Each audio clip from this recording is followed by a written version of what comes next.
Handa ka ba sa kahit anong emergency? Kung hindi pa, madali lang maging ready. Huwag magpanik. Kapag nagpapanik ka, mawawala ang focus mo at baka lalong lumala ang sitwasyon.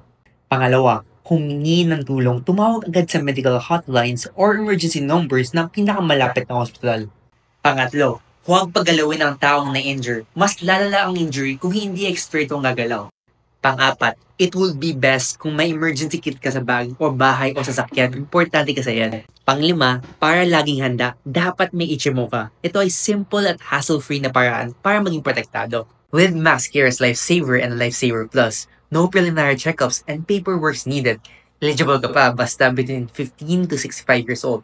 And you have access to MaxCare affiliated hospitals, including 6 major hospitals. Emergencies come when you least expect them. Kaya importante may nakahanda kang plan para sa sarili mo at sa mga mahal mo. Kaya kapag emergencies ang usapan,